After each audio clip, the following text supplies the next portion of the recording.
right, Alpine.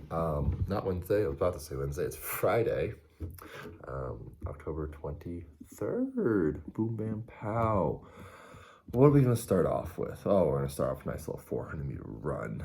Love that. Then we have 2 rounds of IYTs with change plates. Remember, just like last week, as the wonderful, beautiful, handsome, smart, intelligent, funny, jacked Zach Talley, Zach Talley said, we don't want to go more than 2.5s in each hand on this for the IYTs. So you can do it I, keep the shoulders pinched back and down. Don't go to those traps. Keep it pinched.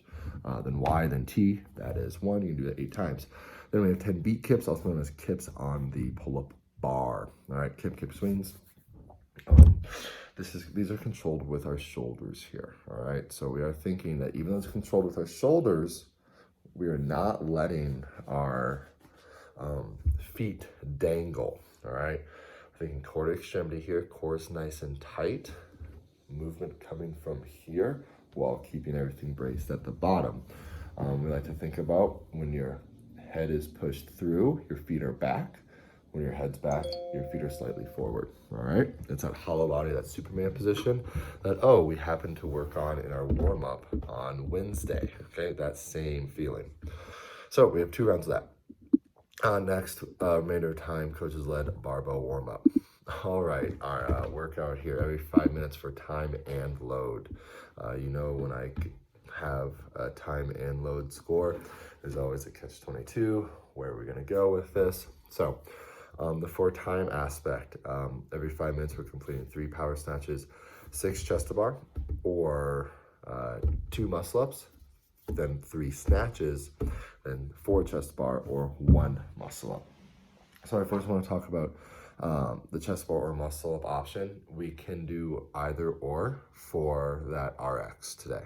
So even if you're doing chest to bar and not the RX and not the muscle up, it's still RX. So now that's that for time. The load aspect, what we got going on here is each time you're going to increase the load on your barbell. We are starting at 50% of our 1 rep max snatch for the first set, then you're going to build up for the last 4. But please note, I said 3 power snatches, and then after your chest bar muscle ups, it's 3 snatches. So yes, they're 2 different movements.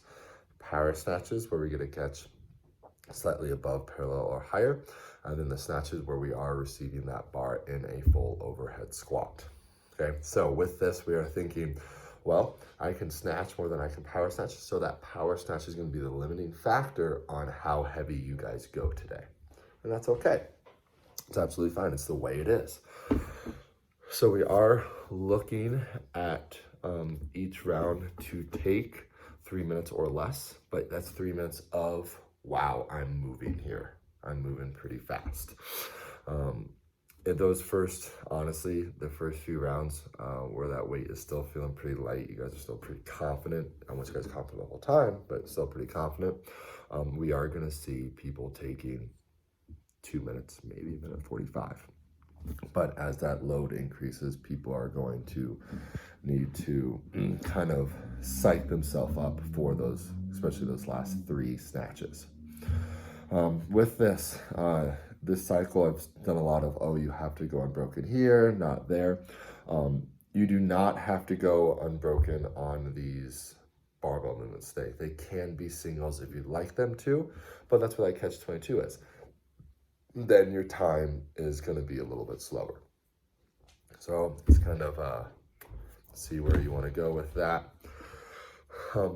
What I do want to see is I do challenge people to stay unbroken as long as possible. So you're not only, there's going to be someone who lifts the heaviest weight and they're going to be the fastest. That's what I want to see. All right. I'd love to see someone just hit this one out of the ballpark.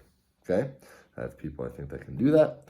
But I know there's a lot of people that they're kind of hesitant when it comes to barbell cycling because it's still a new skill to them, because that is a skill. But coaches, in that warm-up, let's really make sure that we guide our athletes with how to cycle a barbell. And the biggest thing when it comes to cycling a barbell, especially when it gets heavier, slow your mind down, okay? Especially when it comes to Olympic weightlifting and that second pull, a lot of times we're like, oh my God, I need to pull so I can get underneath that barbell as soon as quickly. No, my friends. Here we go. That first pull, which is from the ground to right above that knee. Boom, I'm pushing those knees back. I'm gaining velocity here. Then when that bar gets past those knees, it is boom, bam, pow, extending those hips, scooping, extending those hips, opening that chest up, and you're like, oh my God, do I need to go under yet? No, not yet. Get that chest tall, then last second, boom, push yourself. Some people like to use a cue, drop under the bar, push yourself under the bar, either or, and catching that beautiful squat, overhead squat at the bottom, all right?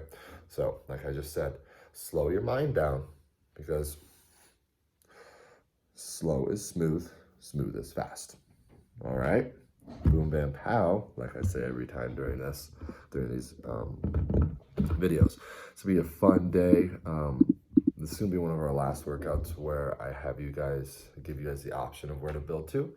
We're gonna start to see a lot of prescribed weights when building up, because we are getting ready for Legends competition, which is going to get us ready for the wonderful Open, which there's a lot of awesome rumors that are going around in that CrossFit world about how they're changing it. And it's going to be a lot like it used to be back in 2018. But we'll learn more about that later. Otherwise, friends, let's just lift some heavy weights, control an external load efficiently, and just get sweaty. Love you guys. Bye.